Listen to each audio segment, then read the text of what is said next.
4-piece for prop paladins is probably the weakest out of all the 4-piece tanking bonuses. Everyone else gets a flat damage reduction, and we just get an avoidance pop every minute. So, I mean, in Ice Crown, like we said, and we've already touched on, avoidance is very RNG and it's not very consistent. If it was damage reduction, now I'd probably roll it. But I mean, I haven't really gone out of my way to try to get 4-piece yet. Yeah, I agree. I mean, I have the 4-piece that I use for certain fights, and again, very gimmicky, very if you need it on certain melee heavy fights. It's not something that you would use on a general basis. The tier chest, not the tier chest, the offset chest that you can get from badges is extremely good. Yep, really good. The only thing that is better from effective health standpoint is the heroic 277 tier 10 chest. It's got like I don't know, it's got like 200 more armor and just about 100 more health or something like that. So very minimal, but if you're looking just to inch out that little bit more effective health, the 277 tier chest is the only thing that's better than the offset crafted chest, or not, sorry, the offset chest. So I mean, if you're not gonna be able to get any heroic tokens, you know, you're pretty much gonna be wearing that that crafted chest until Cataclysm comes out. Agreed. Yep. So next question, Rog the Lefty, I think his name is let's see. Do you think that a prop paladin can main tank every instance in the game with 4,500 to 5k gear score? It's kind of an interesting question. Are you familiar with gear score? Yeah, I'm definitely familiar with gear score. And am I wrong? Is like 5k? That's kind of like you could be around what 40k health with a 5k gear score, right? Somewhere around there. For 5k gear score, you're generally in either like full. Nothing is lower than item level 232. Oh, okay. So like that's basically where you're at. Like TOC gear ish. Okay. Yes. So, as far as that question, obviously probably not. I mean, you couldn't tank every single boss in Ice Crown with 5k gear score, but I agree. You would most likely, like, you'd probably be able to tank. I mean, again, with anything, it's going to depend on your group, but in all honesty, I think that you would probably get the first 4 bosses down with, you know, a good grace of luck, and you would hit Festergut, and you would hit a wall. Yeah. Festergut definitely requires a good amount of. I mean, he's the tank gear check, and you know, I mean, I had to spec differently for him. I had the glyph for the glyph of salvation. Use that as an extra cooldown, and I mean, like he really hates tanks. So I mean, 5k gear score would just be he'd chew up 5k gear score and spit him out. I mean, just so you guys know, Caine, you're what? You're like 6k gear score, 6100 gear score now. I'm like 60-50 around that range now. Yeah, so he's like almost 6100. I'm like 60, depending on if I fluff it. I'm like 6100 to 6300, depending on, you know, if I fluff it or not. Wear stupid trinkets that I wouldn't normally wear, you know. But yeah, so I mean, and you know, we've started tanking heroics and stuff like that. So I mean, and yeah, it's still pretty straining on a tank, but 5k gear score, like you said, is probably good enough for the first 4 bosses. After that, you're gonna need a little bit more gear to help you out. Here's a good question, Caine, that we could talk about. What glyphs do protection paladins use? And he also asked, what's the best way to keep aggro? But I mean, that's pretty 969. I'll go ahead and answer that one right now. So it's 969. But what glyphs do we use, Caine?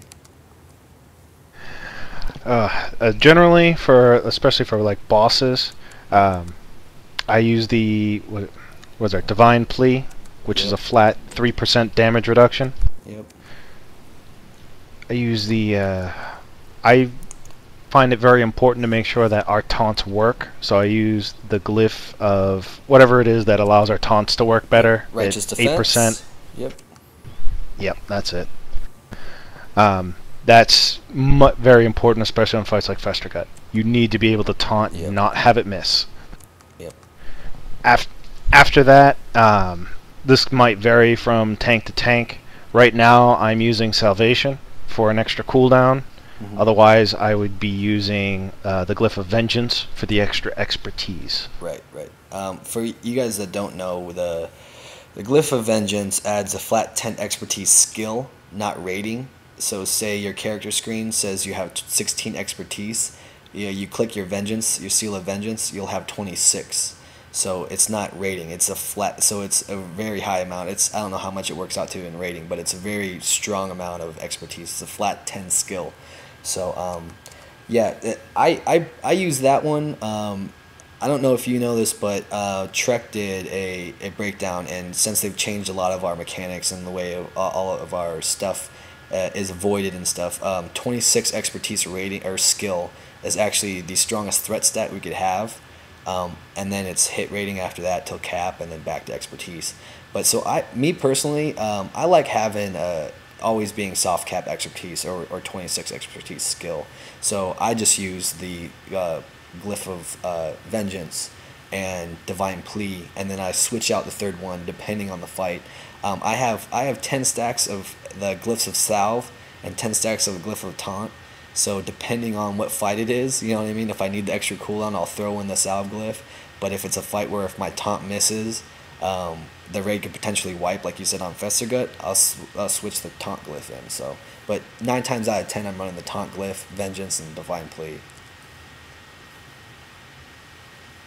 But I mean, I guess some other ones, like some people run Judgment. Have you ever played with Judgment Glyph at all, Caine? The 10% Judgment? I have, for a little while, I actually ran like a pure threat spec. Yeah. So I didn't have Divine Plea, I put Judgment in there. Right, yeah.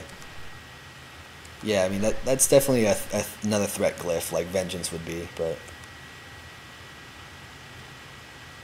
But generally, I mean, I like gearing my tank as best as I can for effective health.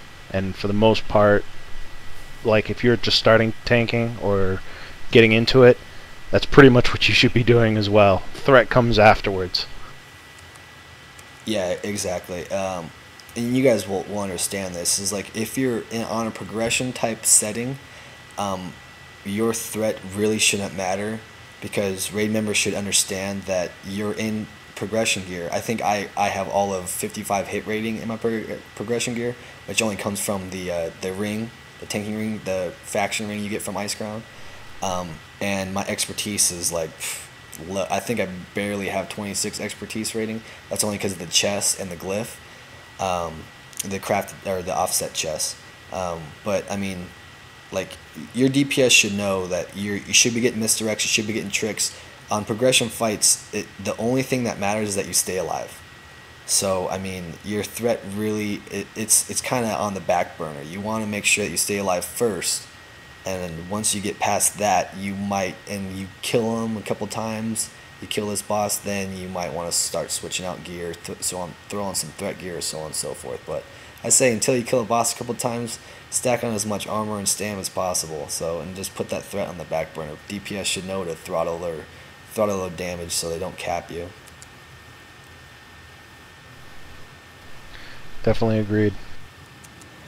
And that was basically the last question, and I'm pretty sure the video has been going on pretty long.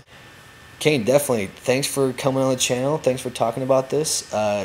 Keep in mind, everyone that's watching this, this is the first time that I've personally done this with another person, so hopefully you like it. It's obviously just going to get better as we find ways to improve it, but I mean, if you want to be a guest, just hit me up with a message. Be sure to check Caine's channel out. It's going to be in the link below. Other than that, man, Caine, I really do appreciate it. It's really good talking to you. Thank you for being a guest. Well, thank you for having me. It was quite fun.